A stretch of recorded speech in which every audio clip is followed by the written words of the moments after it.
Hello there guys, and welcome back to the Musings of Maverick channel. It's Maverick here, and hey, I am back at my home where everything is fine and dandy, and we are watching episode 30 of Tensura. Now what is not fine, however, is the Tempest homeland, if you will. So in the last episode, basically we see that the antagonists have gained the upper hand, at least temporarily. They've cut off all communication between Tempest and the people inside with Rimuru, their greatest ace, if you will. But, I don't know. I feel like the Tempest people should still be able to hold their own, even against, whatever Mulan is doing, whatever, the Knights are doing, or the invading forces are doing. But we'll see, right? We'll see. And, I'm sure that Rimuru is going to learn of the situation, sooner or later. So, let's just get right into the episode. Alright, let's begin in 3, 2, 1, play. Oh, and we start with the opening, eh? Alright.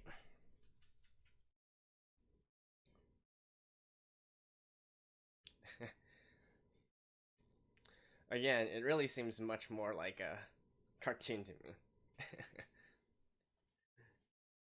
Even with everything that's happening and all that. Wow. I know. Some of you guys have said that you understand what I'm saying here, right? It feels more like Pokemon than anything. So even if we get into, like, really precarious situations and whatnot, it's always still, it's fine, it's just a kid's show. Even though, there's plenty of death and whatnot here.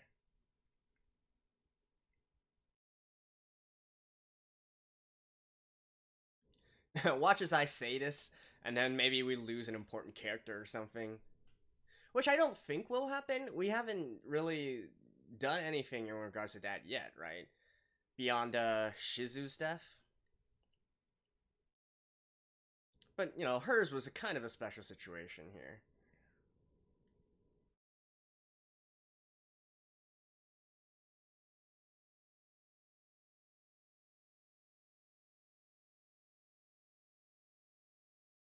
Okay.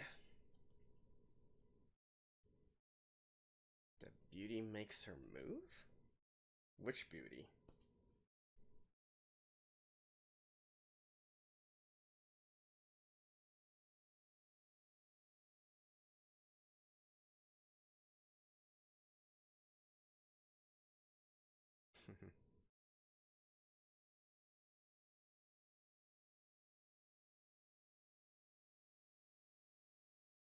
Oh. Veldora? Oh. This is going all the way back to the end of season 1. Right?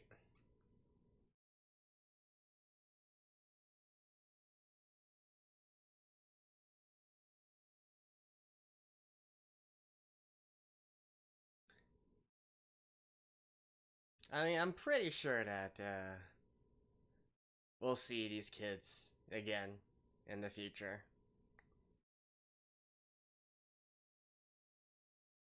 Especially after spending that much time with them.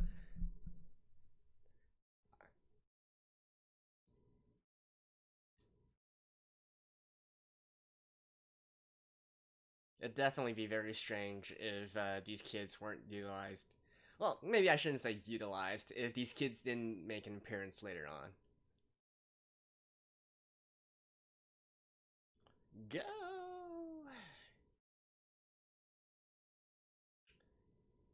So typically, doesn't he use teleportation, though? He really needs to, ride on Ringa all the way back? Or is he just getting out of...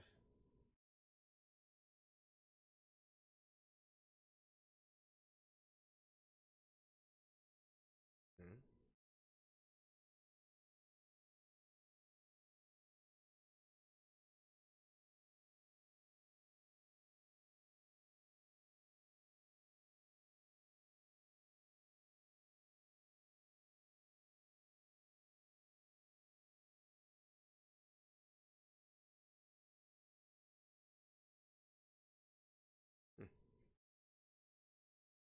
Well, I would guess that's what's gonna happen.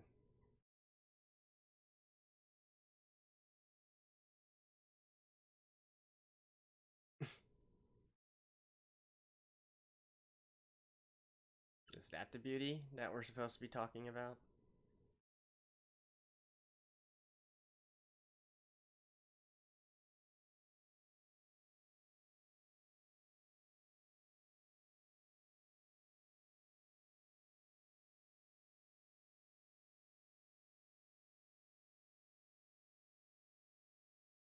Nope. So stuff right here.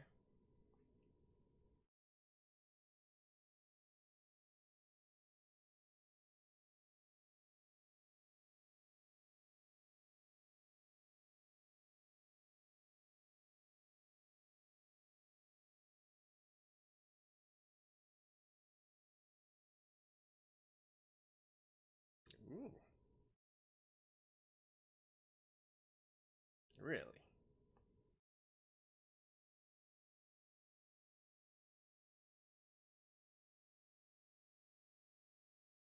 So how come he's able to get here?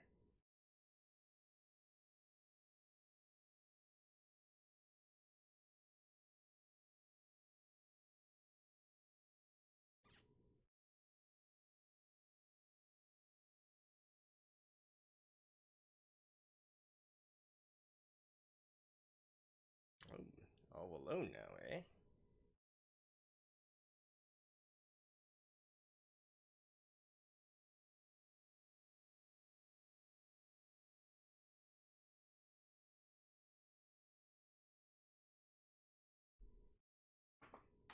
Resist successful? Huh. Gluttony and Sage. Damn. That's a...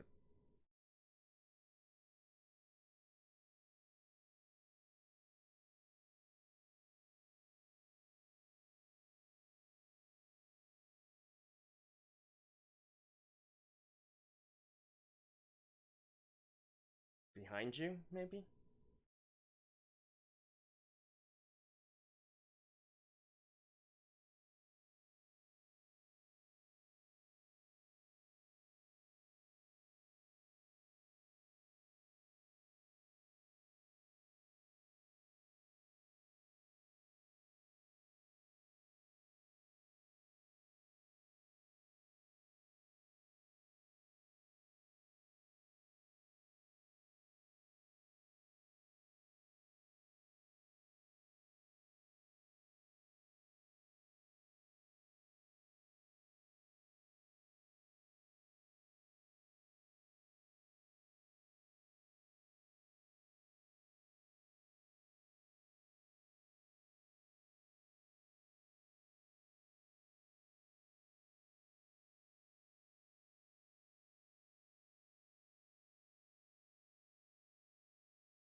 And the answer is, of course, yes.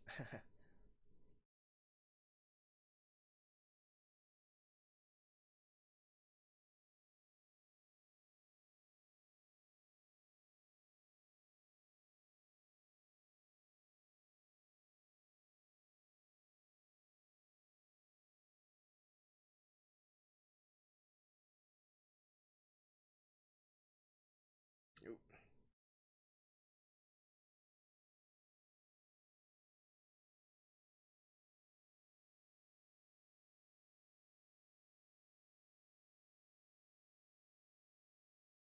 Hmm. Is he able to resist the anti-magic? Well, like I said, even if their magical abilities are sealed, I think, their physical prowess is definitely something else, right?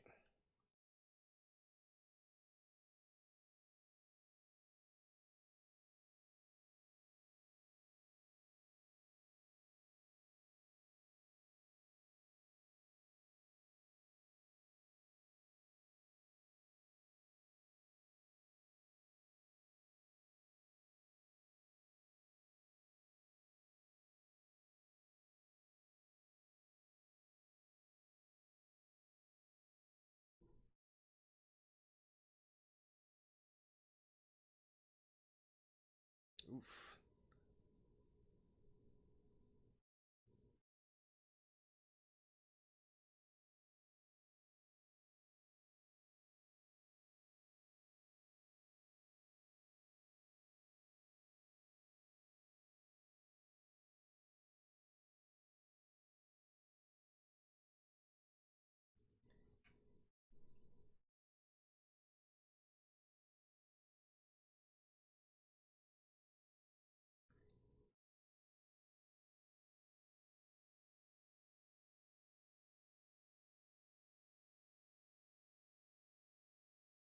Oh, and now we've got to.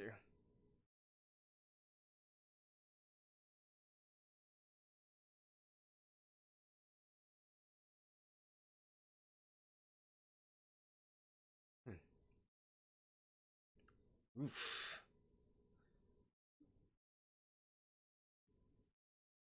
Damn.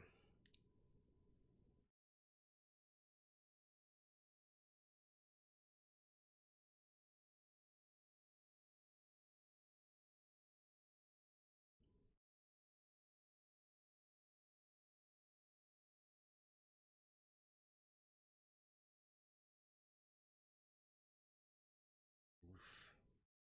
That's gotta hurt. Who else?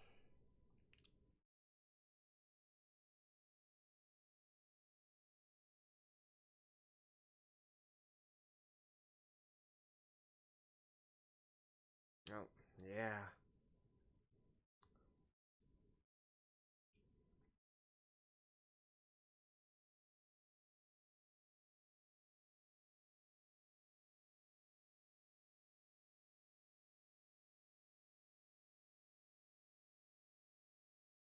Why are you still here, little girl?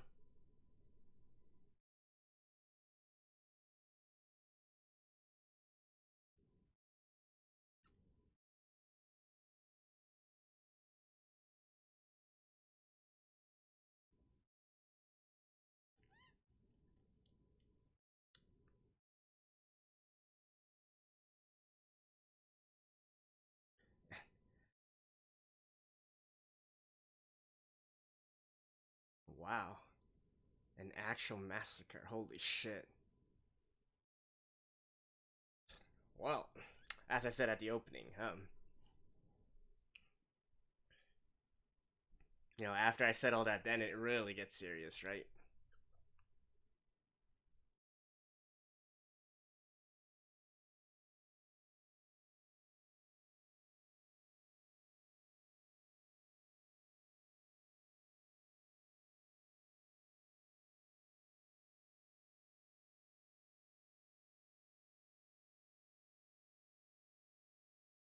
Holy Empire of Rubrios.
I'm not sure it's really going to go to her.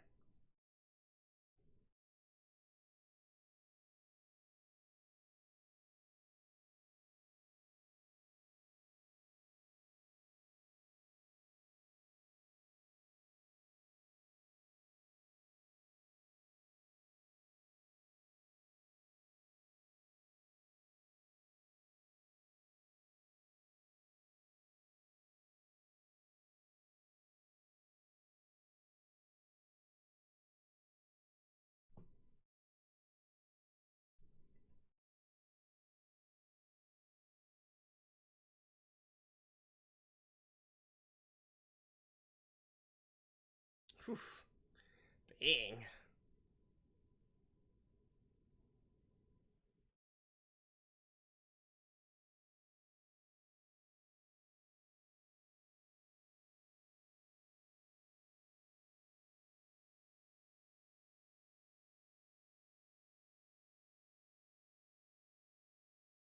Now's not the time to be thinking of other things, Rimuru. Like, come on.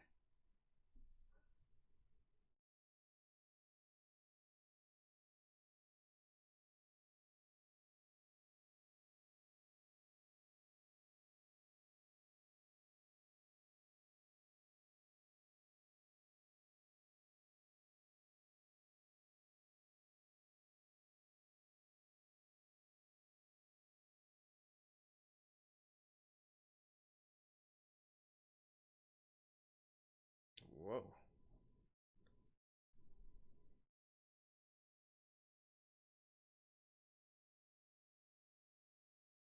Now, finally being a little bit serious, Rimuru.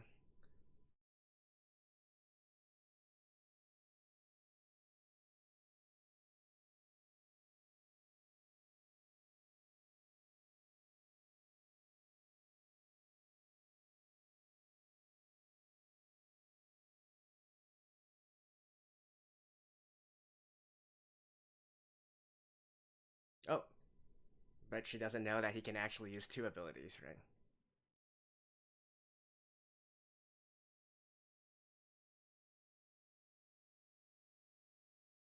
To get revenge for Shizu Sensei, blah blah blah.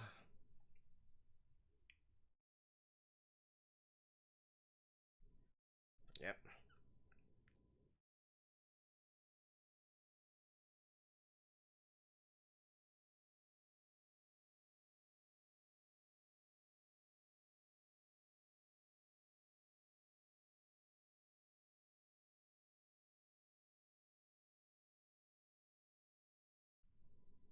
You left her, girl.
Oof.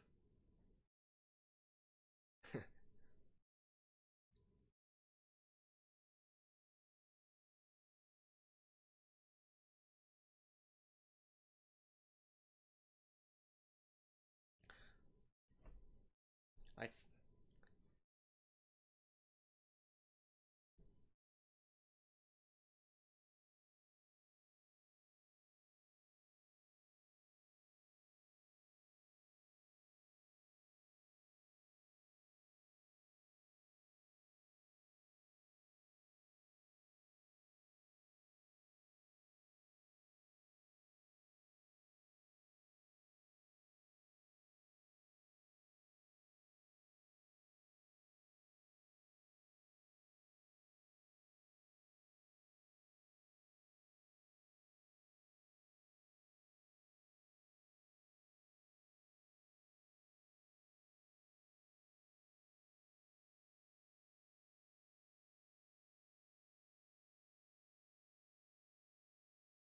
oof.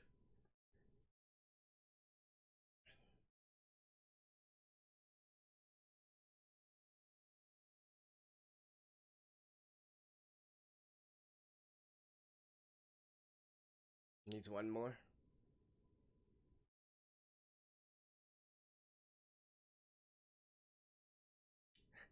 So how about Veldora?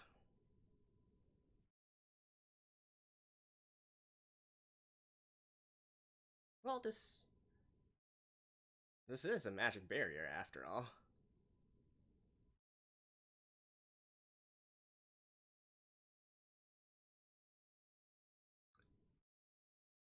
Concern. What?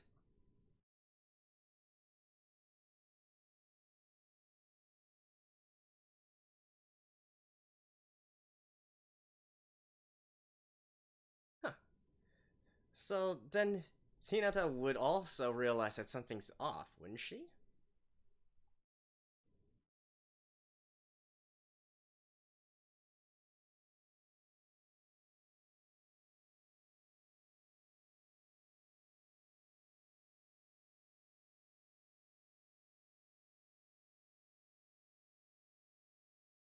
Yeah.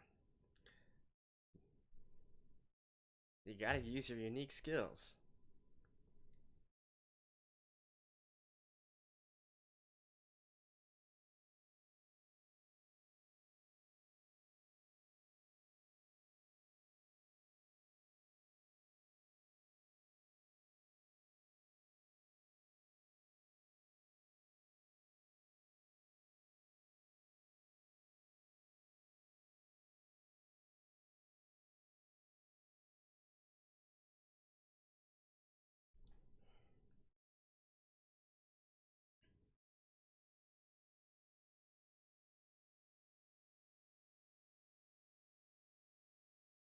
And then, of course, we need to wait until next week, right? Ah!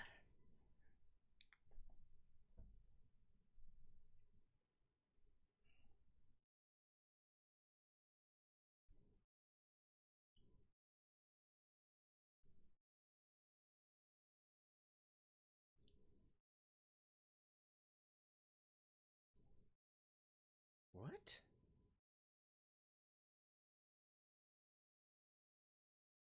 Why would gluttony be used this way?